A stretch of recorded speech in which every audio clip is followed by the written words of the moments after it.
ಮೊನ್ನೆ ನಡೆದಂತ ಸದನ ಅಧಿವೇಶನ, ನಾನು ವಿಪಕ್ಷ ನಾಯಕರುಗಳು ಸುಮಾರು 10 ದಿನದ ಹಿಂದೆನೇ ನಾವು ಪತ್ರಿಕಾಗೋಷ್ಠಿನ ಅಧಿವೇಶನ ಪ್ರಾರಂಭ ಆಗುವ 10 ದಿನ ಮುಂಚಿತವಾಗಿಯೇ ನಾವು ಪತ್ರಿಕಾಗೋಷ್ಠಿಯನ್ನು ನಡೆಸಿದ್ವಿ. ಸ್ಪಷ್ಟವಾಗಿ ನಾವೇನು ತಿಳಿಸಿದ್ವಿ ಮುಖ್ಯಮಂತ್ರಿಗಳಿಗೆ, ಯಾವುದೇ ಕಾರಣಕ್ಕೂ ನಿಮ್ಮ ಸಚಿವ ಸಂಪುಟದಿಂದ ಭ್ರಷ್ಟ ಸಚಿವನನ್ನ ನಾಗೇಂದ್ರ ಅವ್ರನ್ನ ಕೈ ಬಿಡಬೇಕು. ವಾಲ್ಮೀಕಿ ಅಭಿವೃದ್ಧಿ ನಿಗಮದ ಹಗರಣದಲ್ಲಿ ಪ್ರಮುಖ ಆರೋಪಿ ಅನ್ಸ್ಕೊಂಡಿರ್ತಕ್ಕಂಥ ನಾಗೇಂದ್ರ ಅವ್ರನ್ನ ಯಾವುದೇ ಕಾರಣಕ್ಕೂ ಕ್ಯಾಬಿನೆಟ್ ಅಲ್ಲಿ ಮುಂದುವರಿಸಬಾರದು. ನಾವು ಅಧಿವೇಶನದಲ್ಲಿ ರಾಜ್ಯದ ಜ್ವಲಂತ ಸಮಸ್ಯೆಗಳ ಬಗ್ಗೆ ನಾವು ಚರ್ಚೆ ಮಾಡಬೇಕಾಗಿದೆ. ಭೀಕರ ಬರ, ರೈತರು ತತ್ತರಿಸಿ ಹೋಗಿದ್ದಾರೆ, ಸಂಕಷ್ಟದಲ್ಲಿ ಸಿಲುಕಾಕೊಂಡಿದ್ದಾರೆ. ಕೆಪಿಎಸ್ಸಿ ಹಗರಣ, ರಾಜ್ಯದಲ್ಲಿ ಇವತ್ತು 2.5 ಲಕ್ಷ ನೇಮಕಾತಿ ಆಗದೇನೆ ಹಾಗೆ ಅದು ಕುಂಠಿತವಾಗಿದೆ. ಅದ್ರ ಬಗ್ಗೆನೂ ಕೂಡ ನಾವು ಚರ್ಚೆ ಮಾಡಬೇಕಾಗಿತ್ತು. ಉತ್ತರ ಕರ್ನಾಟಕದ ಸಮಸ್ಯೆಗಳ ಬಗ್ಗೆ ನಾವು ಚರ್ಚೆ ಮಾಡಬೇಕಾಗಿತ್ತು.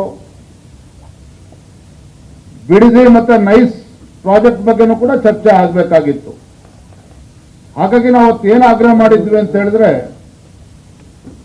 ನಾನು ಮತ್ತೆ ವಿಪಕ್ಷ ನಾಯಕರುಗಳು ಮಾನ್ಯ ಮುಖ್ಯಮಂತ್ರಿಗಳೇ, ನಾಗೇಂದ್ರ ಅವ್ರನ್ನ ಕಳಂಕಿತ ಸಚಿವರನ್ನ ಕೈ ಬಿಡಿ. ಏನು ಹಿಂದೆ ಈ ಹಗರಣ ಆದಾಗ ಚಂದ್ರಶೇಖರ್ ಒಬ್ಬ ಅಧಿಕಾರಿ ಶಿವಮೊಗ್ಗದಲ್ಲಿ ಆತ್ಮಹತ್ಯೆ ಮಾಡ್ಕೊಳ್ತಾರೆ.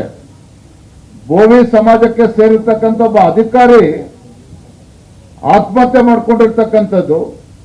ಮತ್ತೆ ಅವರು ಡೆತ್ ನೋಟ್ ಅಲ್ಲಿ ಸ್ಪಷ್ಟವಾಗಿ ಉಲ್ಲೇಖ ಮಾಡಿದ್ರು, ಮಾನ್ಯ ಸಚಿವರ ಮೌಖಿಕ ಆದೇಶದ ಮೇರೆಗೆ ಈ ಹಣ ವರ್ಗಾವಣೆ ಆಗಿದೆ ಅನ್ನೋದನ್ನ ಅವರು ಡೆತ್ ನೋಟ್ ಅಲ್ಲಿ ಕೂಡ ಬರೆದಿದ್ರು.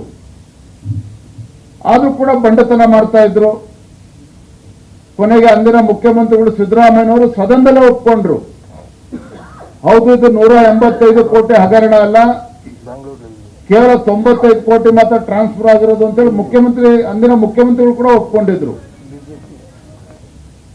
ಮೊನ್ನೆ ಡಿ.ಕೆ. ಶಿವಕುಮಾರ್ ಸಚಿವ ಸಂಪುಟದ ಸದಸ್ಯರಾಗಿರುವಂತಹ ಶಿವಲಿಂಗೇಗೌಡರು ಒಪ್ಕೊಂಡ್ರು, ಹೌದು ನಾಗೇಂದ್ರ ಅವರು ಆರೋಪಿ ಸ್ಥಾನದಲ್ಲಿದ್ದಾರೆ ಅನ್ನೋದನ್ನ ಅವರು ಕೂಡ ಒಪ್ಕೊಂಡಿದ್ದಾರೆ. ಇಡೀ ರಾಜ್ಯದ ಜನತೆ ಗೊತ್ತಿದೆ.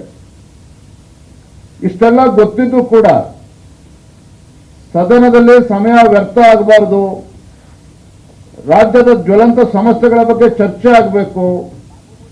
ಇವತ್ತು BPL ಕಾರ್ಡ್ಗಳನ್ನ ಕಟ್ ಮಾಡ್ತಾ ಇದ್ದಾರೆ, ಗ್ಯಾರಂಟಿಗಳಿಗೆ ಹಣ ಮಾಡ್ಕೋಬೇಕು ಅಂತೇಳಿ. ವೃದ್ಧಾಪ್ಯ ವೇತನ ಇವತ್ತು ಬಿಡುಗಡೆ ಆಗ್ತಾ ಇಲ್ಲ, ಸಂಧ್ಯಾ ಸುರಕ್ಷಾ ಯೋಜನೆ ಇವತ್ತು ಬಿಡುಗಡೆ ಆಗ್ತಾ ಇಲ್ಲ, ಬಡವರಿಗೆ ಮನೆ ಕೊಡ್ತಾ ಇಲ್ಲ ಸರ್ಕಾರದಲ್ಲಿ, ಒಂದು ಗಂಗಾ ಕಲ್ಯಾಣ ಯೋಜನೆಯನ್ನು ಕೂಡ ಕೊಡ್ತಾ ಇಲ್ಲ ಕಾಂಗ್ರೆಸ್ ಸರ್ಕಾರ ಬಂದಾಗಿನಿಂದ.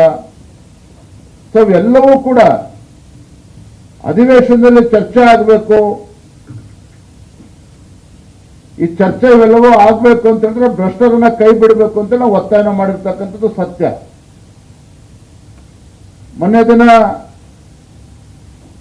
ನಮ್ಮ ನಾಯಕರೆಲ್ಲರೂ ಕೂಡ ಅಧಿವೇಶನ ಇನ್ನೂ 1 ವಾರ ಮುಂದುವರಿಸಿ ಇವೆಲ್ಲವೂ ಕೂಡ ಚರ್ಚೆ ಮಾಡೋಣ ಅಂತ ಹೇಳಿದ್ರು ಕೂಡ ನಿನ್ನೆ